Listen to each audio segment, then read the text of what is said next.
The phone felt cold and heavy in his hand, a stark contrast to the deceptive warmth of the late afternoon sun slanting through the shattered driver's side window. Alex sat on the grassy shoulder of the road, the rhythmic ticking of the hazard lights, a maddening metronome counting down the final seconds of his old life. He had meticulously planned this moment, the location, a quiet stretch of country road.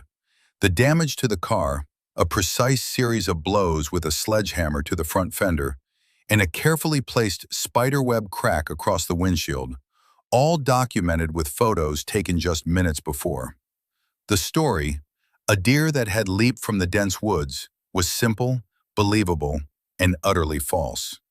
He took a steadying breath, the scent of cut grass and hot metal filling his lungs, and dialed his wife. Clara picked up on the second ring, her voice clipped and impatient, as it always was when he called during what she termed market hours. "Alex, what is it? I'm in the middle of something." "There's been an accident," he said, his voice a practiced blend of shaken and subdued. He had rehearsed the line in front of his bathroom mirror, adjusting the tremor until it sounded authentic, a performance for an audience of one. A pause.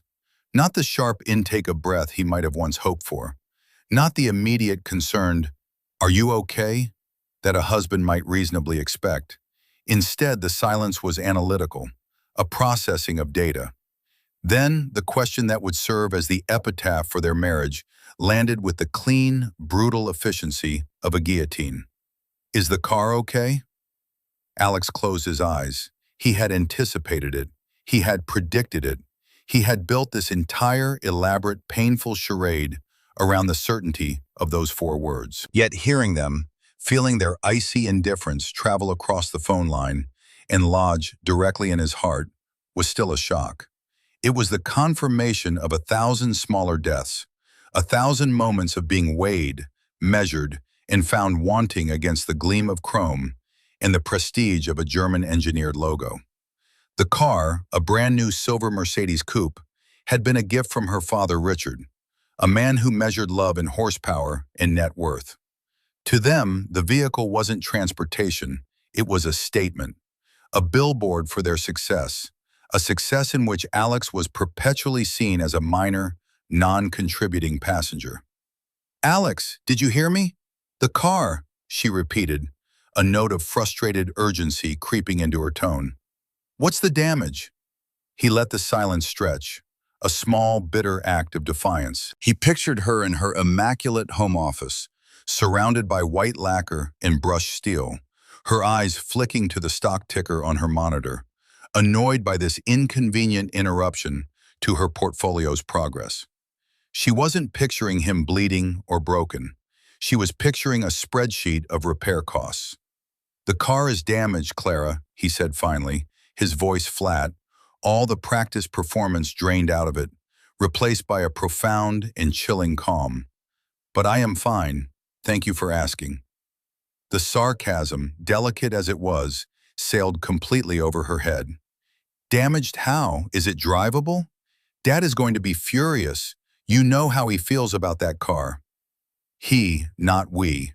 Dad, not us. The pronouns were always telling. "I'll handle your father," Alex said. The words hung in the air, imbued with a new weight he had never allowed them to carry before. Clara didn't know it, but this was not a conversation between a beleaguered husband and his dismissive wife. This was a test, a final, definitive data point in a long and painful study of their relationship. And she had failed it with spectacular, tragic predictability. What she, her father, and her entire family didn't know was that the quiet, unassuming architect they treated like a slightly disappointing houseguest was not the man they thought he was. Within 3 weeks, the world they had so carefully constructed around their own perceived importance would be dismantled, piece by piece, by the very man they had so profoundly underestimated. But before we witness the beautifully precise demolition of that gilded cage, I want to take a moment to welcome you. Thank you for being here. These stories, these moments of human drama, are what connect us. Let me know in the comments where you're watching from today. It's always amazing to see how far these narratives travel. If you appreciate stories about the underdog finally getting their due, consider liking this video and subscribing to the channel. Your support makes it all possible. Now, let's return to that quiet country road where the engine of retribution was just beginning to turn over. Alex ended the call and pushed himself to his feet. He looked at the Mercedes, its silver skin rent and broken. It was just an object, metal, glass, plastic. He felt nothing for it. For years, he had been made to feel like an accessory to their lives, less valuable than the car he was allowed to drive. He had swallowed their condescending remarks at family dinners, endured their patronizing advice about his career, and accepted the role of the artistic but ultimately impractical husband to the sharp, financially astute Clara. He had been patient, he had been observant, and all the while he had been building. Not just the small, respectable architectural projects he told them about, but an empire of his own, hidden in plain sight. He reached into his pocket and his fingers closed around a single, heavy key. It didn't belong to their shared house or the damaged car. It belonged to his real life. The life they were about to discover. The tow truck he'd prearranged was rounding the bend. The first phase was complete. When Alex finally arrived home that evening, chauffeured by a taxi whose fare he paid with a quiet satisfaction, he found the welcoming committee already assembled. Clara stood in the grand, two-story foyer, arms crossed, her face a mask of controlled fury. Beside her, predictably, were her parents, Richard and Eleanor. They had been summoned like a board of directors to assess a corporate failure. And the failure, it was clear, was him. The first thing Richard did, before even looking at Alex, was to stride past him and out the open door, his eyes scanning the driveway. "Where is it?" Richard demanded, his voice accustomed to immediate obedience. "Where's the car?" "It's being towed to the dealership, Richard," Alex replied, stepping inside and closing the door behind him. The air in the house was cold, a manufactured chill that had nothing to do with the thermostat. "Towed?" Eleanor echoed, her perfectly plucked eyebrows rising in an expression of theatrical horror. "Oh, Alex, what did you do?" Clara finally turned her gaze on him. It was not a look of concern for his well-being. It was the look of an auditor finding a catastrophic error in the books. "I cannot believe this. That car was pristine. It was a collector's edition." "I'm sure the insurance will cover it," Alex said, his calmness a stark contrast to their collective agitation. This was the fuel. Every dismissive glance, every accusatory word, was another log on the fire he was patiently tending. Richard stormed back inside, his face floored with anger. He jabbed a finger in Alex's direction. "Insurance? Do you think this is about money, you idiot? It's about respect. It's about taking care of things. Some of us spend our lives building things, creating value. Others," he said, with a withering look that encompassed not just Alex's perceived carelessness, but his entire existence, "just dent them." The insult was so perfectly, so characteristically Richard that Alex almost smiled. It was a textbook example of their worldview. Value was external, tangible, and expensive. A person's worth was reflected in their possessions. He, with his modest local projects, his quiet demeanor, and his refusal to engage in their relentless status-seeking, was, in their eyes, a man of no real value. A dent. "A deer ran out onto the road," Alex stated simply, offering the lie he had prepared. "It was unavoidable." "A deer?" Clara scoffed, shaking her head as if he just told a particularly inept joke. "How convenient. You were probably distracted, weren't you? Thinking about one of your little projects." She said the word projects with a delicate, dismissive curl of her lip, as if it were a slightly embarrassing hobby, like collecting bottle caps. For 5 years, his little projects had been a source of quiet amusement for them. He was the family architect, a title they bestowed with a mixture of pride and pity.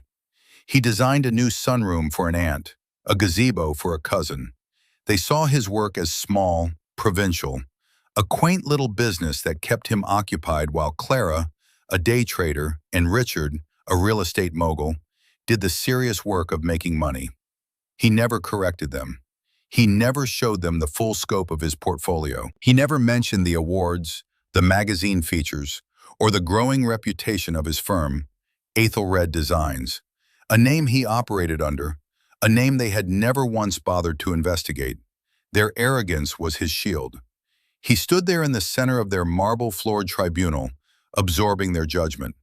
He felt the familiar weight of their disappointment settle on his shoulders.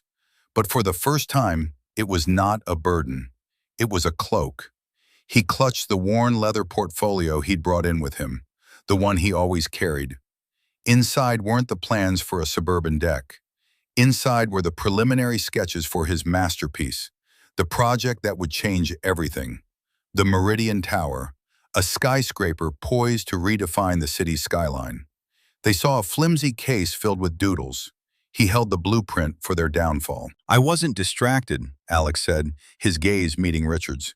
"I was paying attention, perhaps more than any of you realize." His tone, quiet yet edged with an unfamiliar steel, gave them a moment's pause. Richard narrowed his eyes, searching Alex's face for the usual acquiescence, the familiar flicker of apology, and found none. He found only a placid, unreadable calm. It was unsettling, like finding a locked door in a room you thought you knew perfectly. "Watch your tone, Alex," Richard warned, recovering his bluster. "You're living under my daughter's roof, driving a car I paid for. A little gratitude wouldn't kill you." "The car is not important," Alex said, the words falling like stones into the silent room. "People are important. Integrity is important. Loyalty is important. These are things you can't buy at a dealership." Clara laughed, a short, brittle sound. "Oh, please, don't get all philosophical on us. You had an accident, you were careless, and now there's a mess to clean up. That's all this is. Now, if you'll excuse me, I have to call the dealership and try to manage the damage you've done." She turned and walked away, her heels clicking in angry rhythm on the marble. Eleanor followed, muttering about the sheer incompetence of it all. Richard lingered for a moment, giving Alex one last look of profound disdain. "Get your act together, son. The world doesn't have time for dreamers who can't even keep a car on the road." Alex watched them go, a silent observer in the wreckage of his own marriage. He felt a strange sense of peace descend. The humiliation was no longer personal. It was data. Evidence for a case that was about to be made public. He walked out of the foyer, past the sweeping staircase and the abstract art that Clara had bought as an investment, and went to the small spare bedroom they called his office. He didn't even turn on the light. He stood in the dark for a moment, then turned and walked back out, closing the door softly behind him. He would never work in that room again. He picked up his portfolio, walked out the front door, and didn't look back. The taxi he had called was already waiting at the curb. It was time to go to his real office. It was time to go to work. The taxi cut through the city's glittering evening traffic, leaving the sterile, manicured lawns of Clara's suburban enclave behind. Alex watched the landscape shift from sprawling mansions to the dense, vertical energy of the downtown core. The air itself seemed to change, charged with ambition and possibility. He felt the suffocating weight of the past 5 years begin to lift with every passing mile. The man who had sat silently at Richard's dinner table, absorbing insults like a sponge, was a role he had played. A long, exhausting, and ultimately necessary performance. The real Alex was about to take the stage. The taxi pulled up in front of a sleek, modern tower of glass and black steel, a building known for housing some of the city's most innovative and successful firms. This was the beating heart of the new economy, a world Richard and his old money real estate cronies viewed with a mixture of envy and suspicion. Alex paid the driver and walked into the lobby, the hushed, professional atmosphere a welcome balm. The security guard at the front desk nodded respectfully. "Good evening, Mr. Sterling." "Evening, John," Alex replied, his stride confident, his posture transformed. Here he was not the disappointing son-in-law. Here he was Mr. Sterling, the founder and principal of Aethelred Designs. He took the private elevator to the penthouse floor. The doors opened not into a hallway, but directly into his studio. The space was breathtaking, a testament to his own design philosophy. It was a vast, open-plan loft with floor-to-ceiling windows offering a panoramic 270-degree view of the city skyline. Polished concrete floors, clean lines, and minimalist furniture in shades of charcoal and white created an atmosphere of focused creativity. In the center of the room, on a massive table, stood a collection of exquisitely detailed architectural models, the little projects Clara and her family had so casually dismissed. They weren't sunrooms, they were award-winning museums, cutting-edge corporate headquarters, and luxury residential towers that had garnered international acclaim. A man rose from a leather armchair as Alex entered. It was David Chen, his lawyer and his oldest friend. David was sharp, impeccably dressed, and possessed a mind like a steel trap. He had been the architect of the legal framework for Alex's secret success, and he was the co-conspirator in the plan now unfolding. "So?" David asked, his expression a mixture of concern and keen anticipation. "How did the overture go?" Alex allowed himself a small, weary smile. "She asked about the car." David winced. "Ouch, right on cue. Are you okay?" "I'm fine," Alex said, and for the first time that day, it was completely true. He walked over to the window and looked out at the sprawling city lights. "I'm more than fine. I'm free." He set his worn leather portfolio down on the central table, next to the models. They played their parts perfectly. Richard's lecture on building things was a particular highlight. "The arrogance of that man is a natural resource," David commented dryly. "He's going to be so much fun to depose." He gestured to a set of documents on the table. "The final pieces are in place. The holding companies are secure. The transfers are complete. Everything you've built, every dollar you've earned through Aethelred, is firewalled. When you file, she won't be able to touch a single brick of your empire." Alex nodded, his gaze falling on the largest and most ambitious model on the table, the Meridian Tower.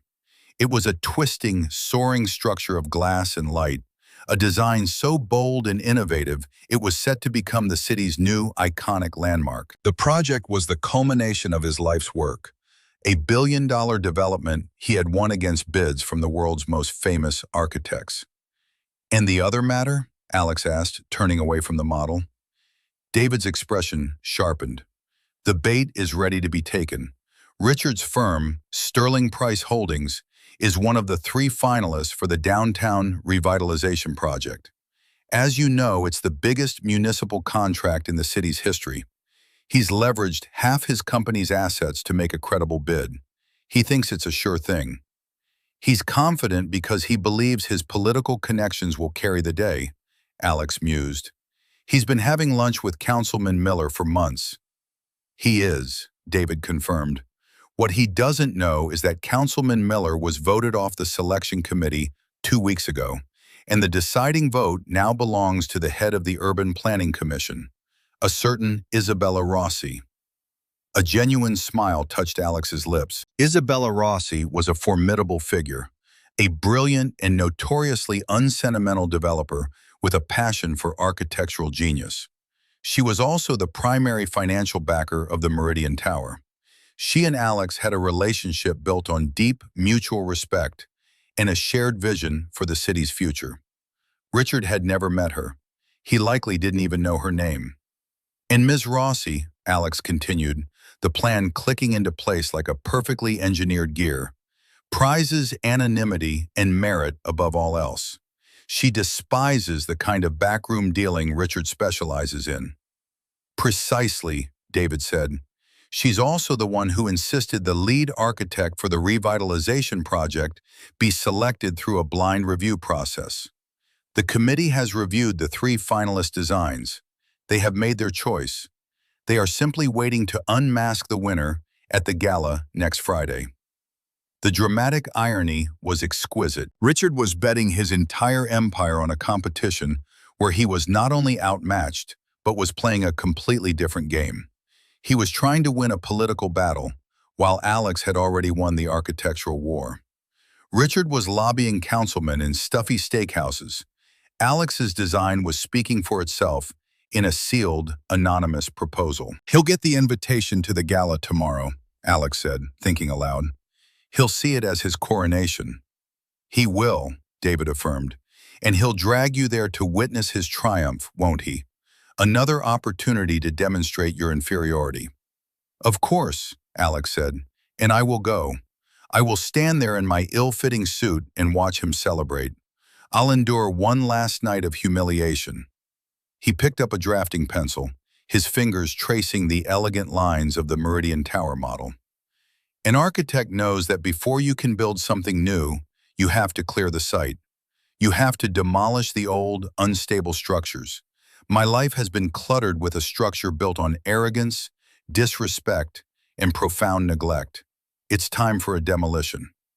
David watched his friend, seeing the quiet, thoughtful man he'd always known now imbued with a formidable, righteous certainty.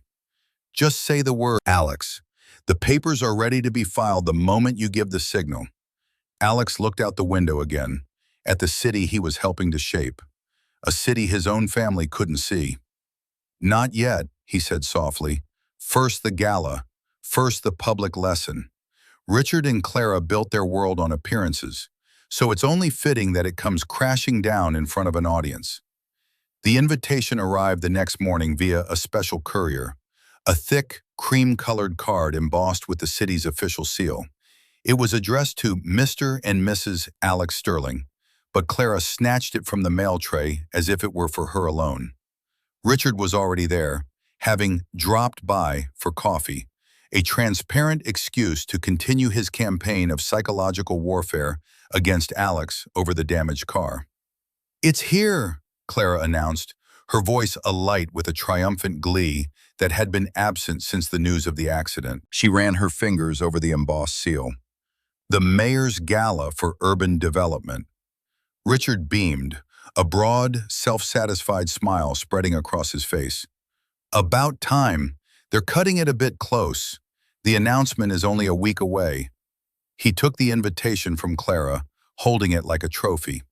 "This is it, the culmination of a year's hard work." Alex sat at the breakfast nook, nursing a cup of coffee, a silent observer to their celebration. He had slept on the couch in the guest room, an act Clara hadn't even commented on. To her, he was just a piece of furniture that had moved itself.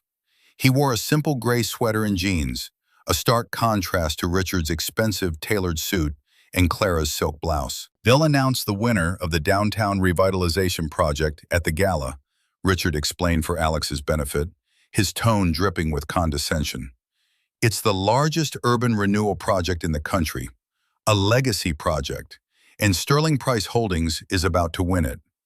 "That's wonderful, Richard," Alex said, his voice perfectly neutral. "Congratulations on being a finalist."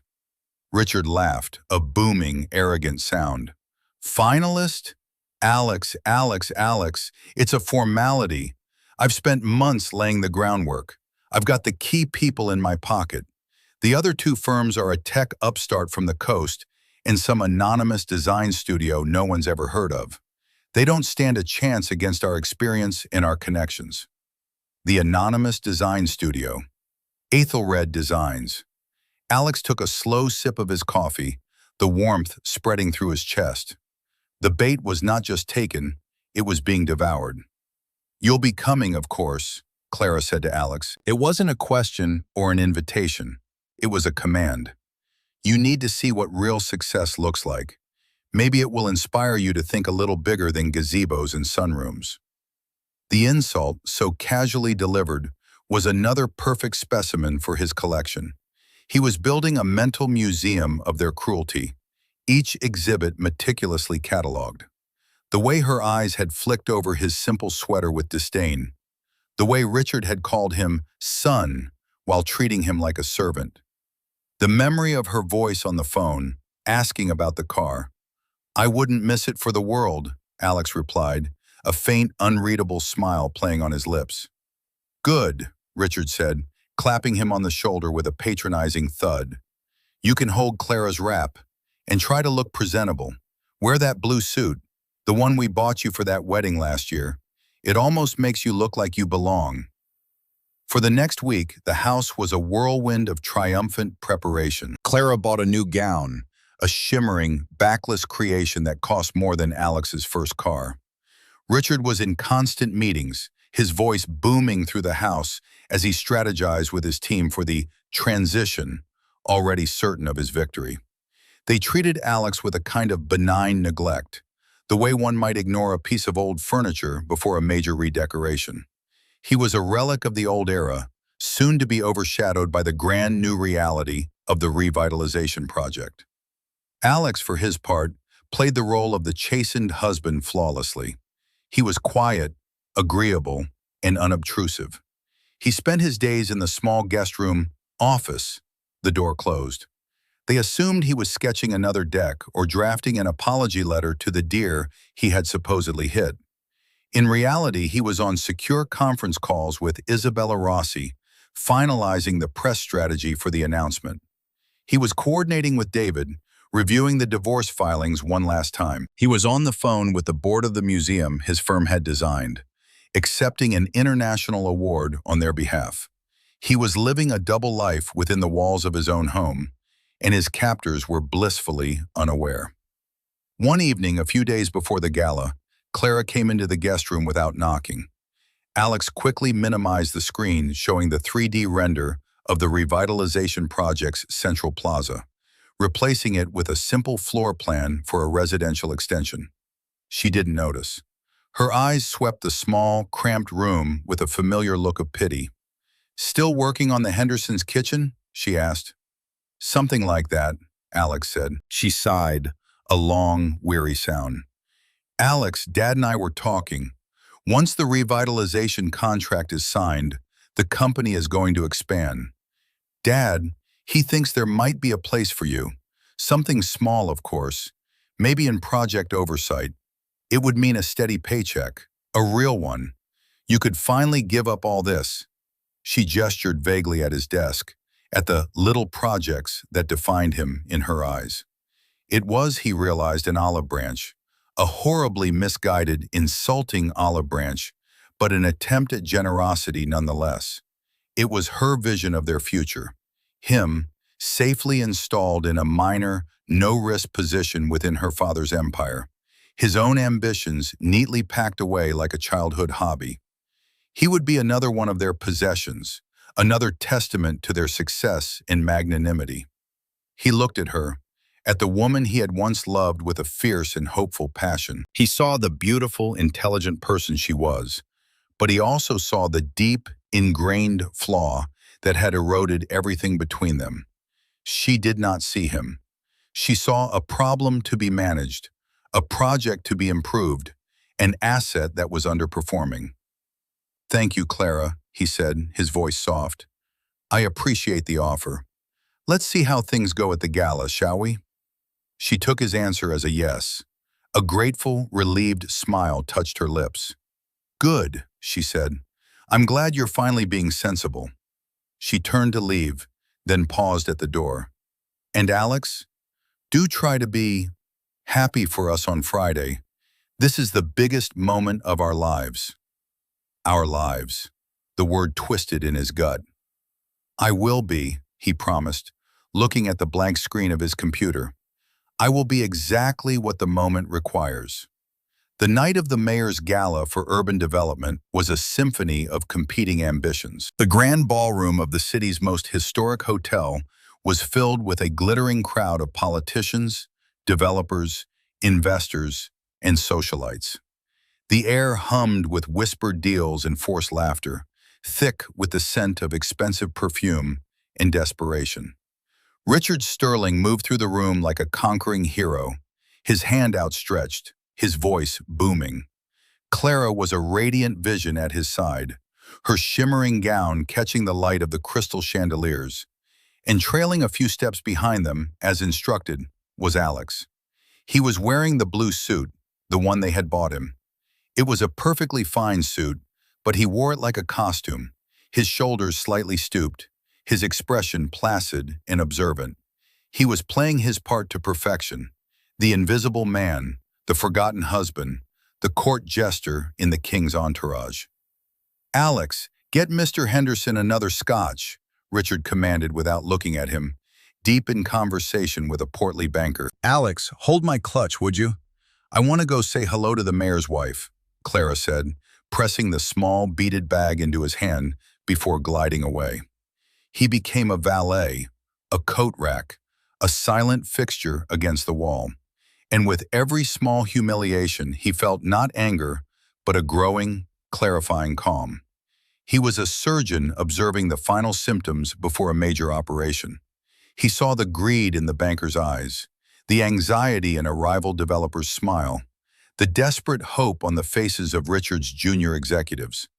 He saw a world built on a fragile foundation of ego and speculation, and he knew it was about to crumble. He clutched the simple, worn leather portfolio he had brought with him, holding it at his side. A few people glanced at it, a curious object in a sea of champagne flutes and designer bags, but no one gave it a second thought. It was just another quirk of the eccentric, artistic husband. An hour into the festivities, the mayor stepped up to the podium. A hush fell over the crowd. The air grew thick with anticipation. Richard gave Clara's arm a confident squeeze and shot Alex a triumphant wink, a final assertion of his dominance. "Welcome, everyone," the mayor began, his voice amplified by the sound system.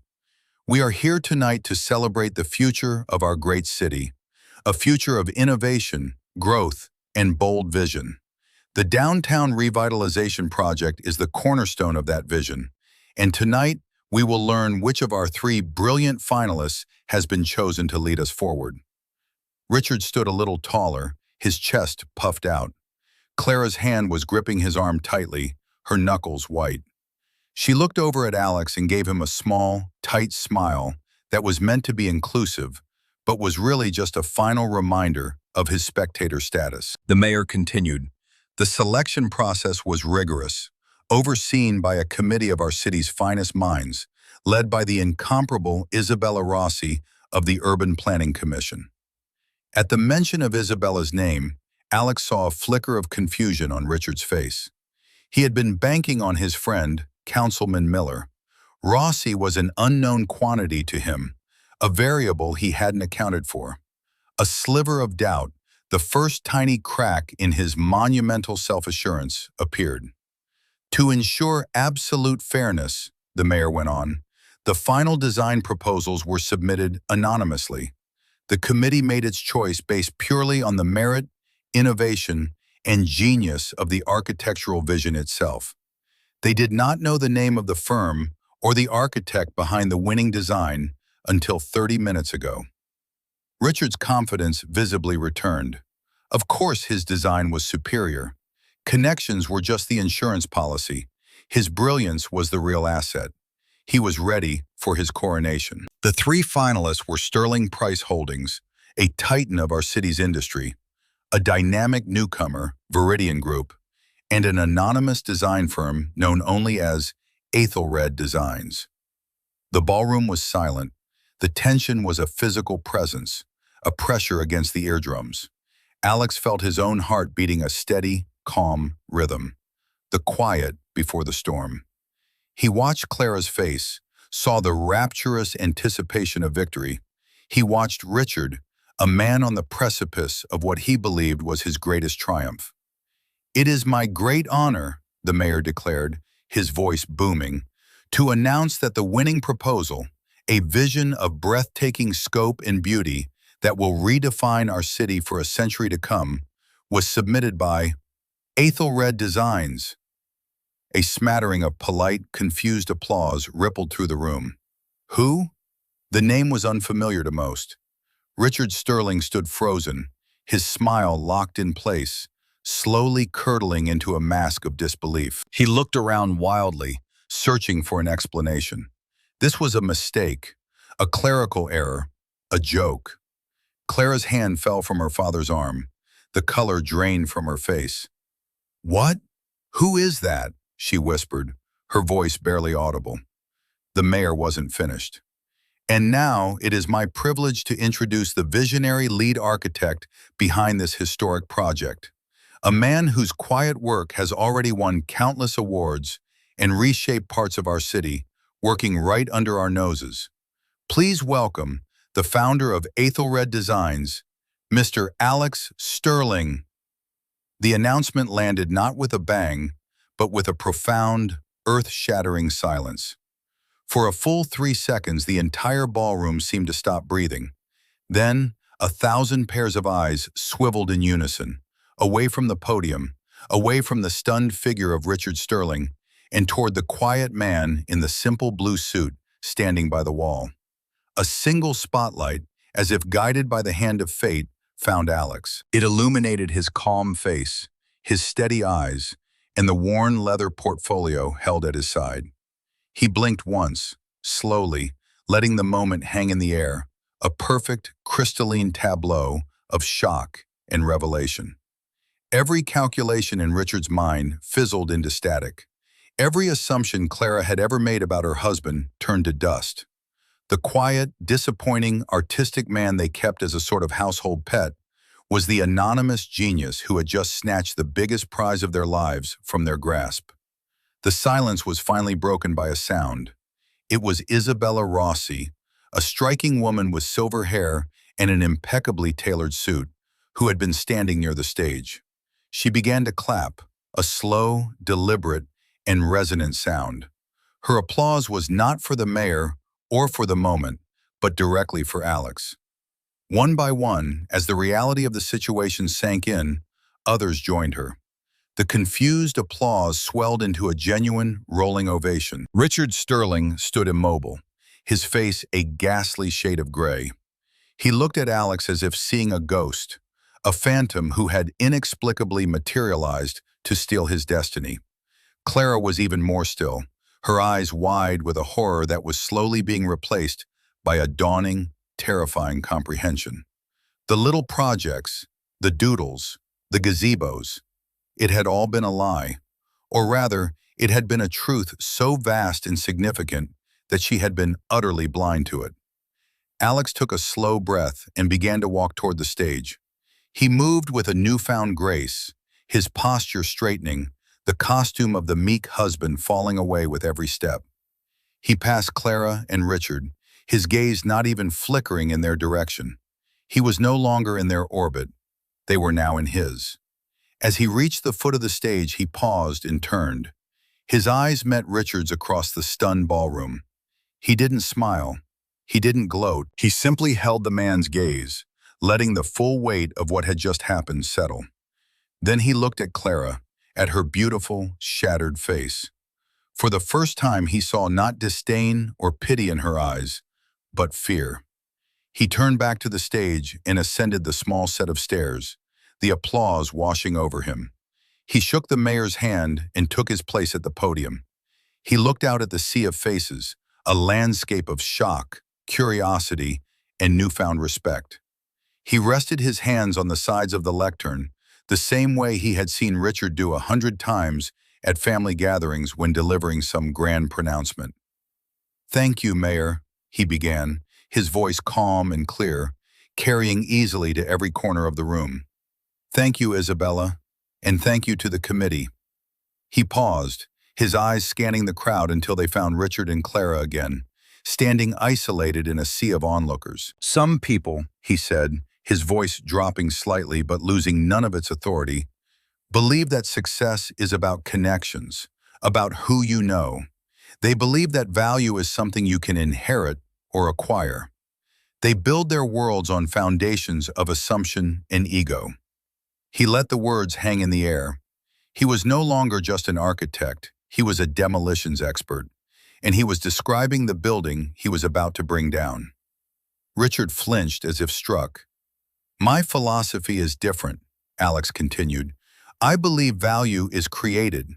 It's built, quietly, diligently, with integrity and with vision. It isn't about the noise you make, It's about the quality of the structure you build. He opened the worn leather portfolio he had placed on the lectern.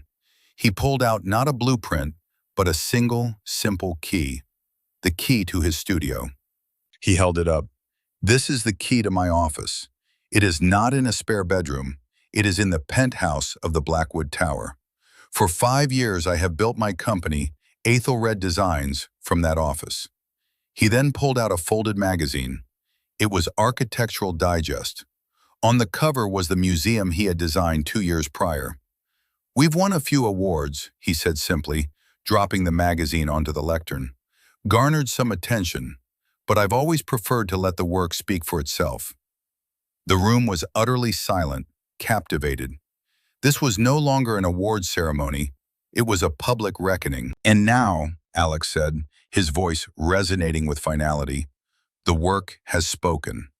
He looked directly at Richard, whose face had collapsed into a mask of pure, impotent rage. The downtown revitalization project will be a testament to a new vision for this city, one built on merit, not on backroom deals. Suddenly, the side door of the ballroom opened, and Isabella Rossi, flanked by 2 of her associates, strode purposefully toward the center of the room. She ignored the stage completely. Her focus was on Richard. Her arrival was the second, more devastating explosion of the night. "Richard Sterling," she said, her voice cutting through the hushed atmosphere like a shard of glass. Richard, startled, turned to face her. "I am Isabella Rossi." I know who you are," Richard stammered, his bravado utterly gone. "Good," Isabella said, her tone arctic. "Then you'll understand this. My team has just completed a preliminary review of your firm's financials, which you submitted as part of your bid. It appears you have leveraged Sterling Price Holdings to the breaking point to secure this contract. You bet the entire company on a win you thought was guaranteed." Richard's mouth opened and closed, but no sound came out. "It was a reckless, arrogant gamble," Isabella stated, delivering the verdict with brutal precision. "And you lost.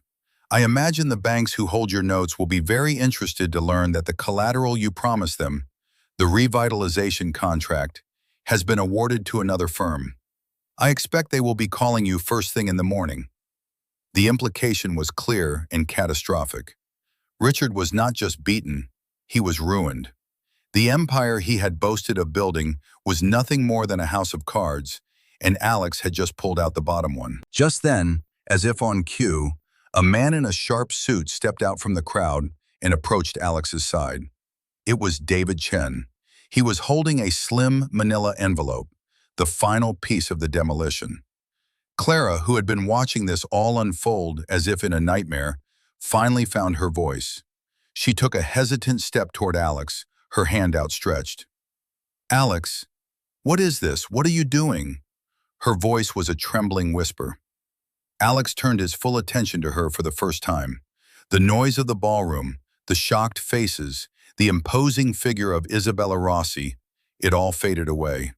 There was only him and Clara, standing in the wreckage of their life together. "I'm clearing the site, Clara," he said, his voice devoid of anger, filled only with a deep, profound sadness. "So I can build something new." David stepped forward and handed the manila envelope not to Alex, but to Clara. Confused, she took it, her fingers fumbling with the clasp. She pulled out the documents inside, divorce papers. Her head snapped up, her eyes wide with panic and disbelief. "Divorce? Alex, no. We can fix this. We can talk." And then Alex began to speak, not to the crowd, but only to her and her father. He began the list of grievances, the catalog of slights he had so carefully compiled. His voice was low, almost conversational, but every word was a perfectly placed charge of dynamite. "I've been talking for 5 years, Clara," he began, his voice a low, chillingly calm recitation. "Every time I tried to share a success and was met with a condescending smile. Every time I sat at your father's table and was reminded of my perceived inadequacies. Every anniversary you forgot because you were too busy with the market. Every time you stood by silently while your family mocked my little projects. He took a step closer, forcing her to meet his gaze. Richard tried to step forward, to bluster his way back into control, but one withering look from Isabella Rossi froze him in place. "You speak of fixing things," Alex continued, his eyes locked on Clara's. "Let's talk about what is truly broken. A week ago, I called you from the side of a road. I told you I had been in an accident, a moment where a husband might hope for a flicker of concern, of love. Your first question, the very first words out of your mouth were, 'Is the car okay?'" He let the memory hang between them, a toxic cloud. He saw the flicker of shame in her eyes, the first genuine crack in her polished armor. "That car," he said, gesturing vaguely toward the world outside the ballroom, "was a gift from your father, a symbol of the wealth and status you both worship. And in that moment, you made it clear that the symbol was more valuable to you than the man you married. You didn't marry a person, Clara. You married a prospect, an investment you hoped would one day mature. You loved the idea of what I could become for you, but you had nothing but contempt for the man I already was." He then turned his gaze to Richard, who looked like he had aged 20 years in the last 10 minutes. "And you," Alex said, his voice hardening slightly, "you lectured me about building things. You, a man who builds with other people's money, who mistakes leverage for genius. You built an empire of debt and ego, Richard. I build things that last, things with integrity, things with soul. You told me to get my act together. As you can see, I have." He looked back at Clara, her face now streaked with tears, the perfect makeup ruined. The divorce papers trembled in her hand. "This isn't a negotiation," he said softly. "It is a notification. My lawyer, Mr. Chen, has all the relevant paperwork. Our assets are, as they have always been, separate. What I have built is mine. What your father has lost is his." A sob escaped Clara's lips. "Alex, please, I'm sorry, I didn't know." "That," Alex said, delivering the final, devastating truth, "is the entire problem. You didn't know. You never bothered to look. You saw a quiet man and assumed he was weak. You saw artistic passion and assumed it was unprofitable. You saw dignity and mistook it for lack of ambition." He gestured to the ballroom, to the life she cherished. "You were so blinded by the glitter of all this that you couldn't see the gold standing right in front of you." He took the key from the lectern and slid it into his pocket. He picked up his portfolio. His work here was done. "Goodbye, Clara," he said. Then, with David at his side, he walked off the stage, leaving her and her father standing alone in the ruins of their world. The stunned silence of the city's elite, their only audience. The demolition was complete. The aftermath was swift and merciless, a controlled demolition playing out in the financial pages and society columns. As Isabella Rossi had predicted, Richard's creditors called in their loans the very next morning. The news that he had lost the revitalization project while simultaneously being exposed as catastrophically overleveraged sent Sterling Price Holdings into a death spiral. The stock plummeted. Investors fled. Within a week, the company was forced to declare bankruptcy. The empire Richard had spent a lifetime building, the one he had lorded over Alex, had evaporated into thin air. The newspapers called it a classic case of hubris, a titan of the old guard failing to adapt to a new world. Only a handful of people knew the real story, the human drama behind the corporate collapse. Clara's world imploded along with her father's. The grand house, which was leveraged against the company's fortunes, was seized by the bank. The luxury cars, including the now repaired Mercedes, were repossessed. The credit cards were declined. Her friends, the ones who had flocked to her side when she was at the center of the city's social scene, suddenly became scarce. Their calls went unanswered. Invitations stopped arriving. She was a ghost in the world that had once been her kingdom. She tried to fight the divorce, of course. Her initial shock gave way to a desperate, clawing anger. She hired a lawyer who promised to take him for everything he was worth. The effort was futile. David Chen, ever meticulous, had constructed an ironclad legal fortress around Alex's assets. Aethelred designs had been established long before the marriage, and the prenuptial agreement Clara had insisted upon, convinced that her family's wealth needed protection from the starving artist, was now her undoing. It cut both ways, shielding Alex's fortune as effectively as it had been meant to shield hers. After a brief, brutal legal skirmish, her lawyer advised her to accept the modest settlement Alex had offered. It was enough to live on, but not enough to live the life she had known. It was an existence, not a statement. Alex, meanwhile, threw himself into his work. The groundbreaking for the downtown revitalization project was a major media event. Standing at the podium, this time in a perfectly tailored suit of his own choosing, Alex presented his vision for the city's future. He spoke of community spaces, sustainable design, and architecture that served people, not just egos. He was no longer the underdog. He was a leader, a visionary. The city saw him as a brilliant architect who had come out of nowhere. Only he knew the long, quiet road he had traveled to get there. About a month after the gala, he received a call from an unknown number. He answered it, and a hesitant voice on the other end said his name. Alex? It was Clara. Her voice was different, stripped of its usual clipped confidence. It was smaller, thinner. "What do you want, Clara?" he asked, his tone not unkind, but not welcoming either. I just wanted to talk," she said. "Not about money, not about lawyers, just talk." He was in his studio looking out at the skyline. He could have hung up. He could have told her to have her lawyer call his.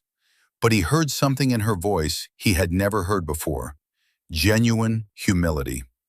"You have 5 minutes," he said. There was a long pause. "I've been thinking," she began, "about what you said, at the gala, about the car." She took a shaky breath. "You were right. All I could think about was my father's anger, about the cost, about how it would look. I never once pictured you. I never once wondered if you were hurt or scared. It was just an inconvenience, a problem with an asset." Alex remained silent, letting her speak. This was not a negotiation. It was a confession.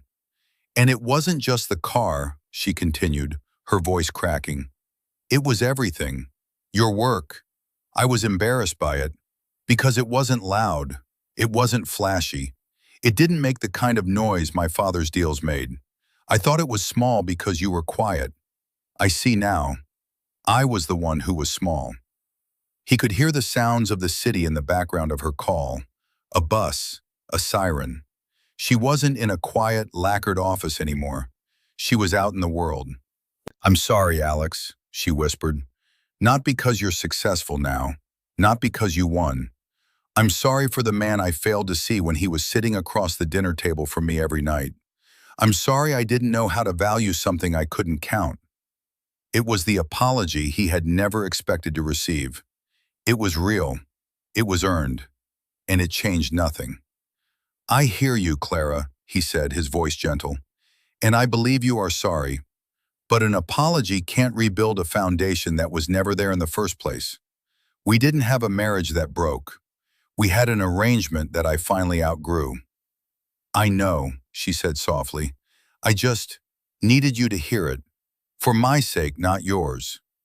"I hope you find what you're looking for, Clara," he said.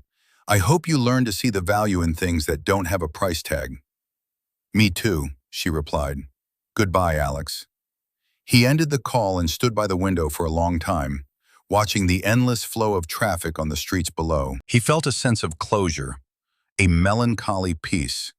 There was no triumph in her pain, no satisfaction in her downfall. There was only the quiet, somber reality of a story that had reached its necessary end.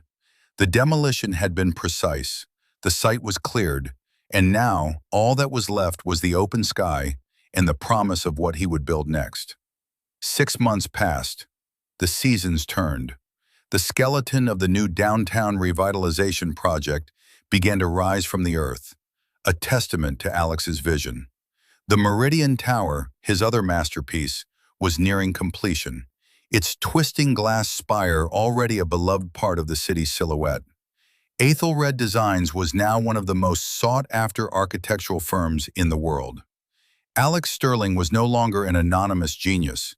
His face was on the cover of magazines, the same ones he used to read for inspiration. He had built a new life, one not defined by the expectations or limitations of others. He found joy in the work itself, in the clean lines of a design, in the collaborative energy of his team. His friendship with David had deepened, and his professional partnership with Isabella Rossi had blossomed into a warm, respectful camaraderie. His world was filled with people who saw him, who valued his mind and his integrity. One crisp autumn afternoon, he was walking through a downtown park near his office, reviewing some site plans on his tablet. He looked up and saw a woman sitting on a bench, reading a book. She had a simple, unadorned beauty and a look of quiet concentration. She was wearing the uniform of a nearby cafe. It was Clara. She looked different. Her hair was a more natural color.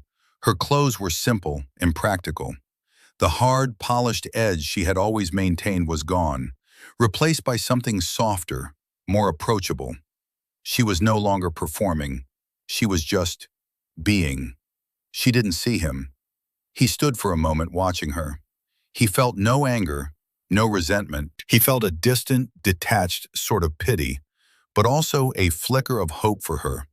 She had lost an empire of things, but in the wreckage, she might finally have the chance to find herself. Her journey was just beginning. His was well underway. He turned and walked away, leaving her to her book and her new, quieter life. He did not need to speak to her. There was nothing left to say. Their story was over. As he walked back toward the soaring towers he had designed, he thought about the nature of true worth. It wasn't in the car you drove, the house you owned, or the balance in your bank account. It wasn't in the noise you made or the attention you commanded. True worth was quiet. It was in the integrity of your work. It was in the strength of your character. It was in the loyalty you gave and the respect you earned. It was in the ability to see the value in others, even when it was hidden, even when it was quiet. Richard and Clara had spent their lives looking for reflections of their own greatness. They had surrounded themselves with mirrors. They never thought to look through a window, to see the vast, complex world outside their own gilded cage. And so they never saw him, the man who was quietly building a new world all along. The ultimate lesson was not one of revenge, but of self-worth. He hadn't destroyed their world to punish them. He had revealed his own to save himself. And in doing so, he had given them the one thing their money could never buy, a chance to see the truth. Whether they chose to build something new from that truth was their story, not his. His story was written in the skyline. And so we come to the end of Alex's journey from the shadows into the light. It's a powerful reminder that true value isn't always visible to the naked eye. It's often built in silence, with patience and integrity, waiting for the right moment to be revealed. The world is full of people who will try to measure you by their own limited standards, to fit you into a box of their own making. The greatest victory is not to prove them wrong, but to prove yourself right. I have a question for you all, and I'd love to read your thoughts in the comments. Have you ever been in a situation where you were profoundly underestimated, and how did you handle it? Your stories are a source of strength and inspiration for this entire community. Thank you once again for joining me on this journey. If this story resonated with you, please show your support by hitting that like button and subscribing for more tales of justice, redemption, and the quiet power of the human spirit. Until next time, remember to value the things that can't be bought and to see the gold in people, not just the glitter.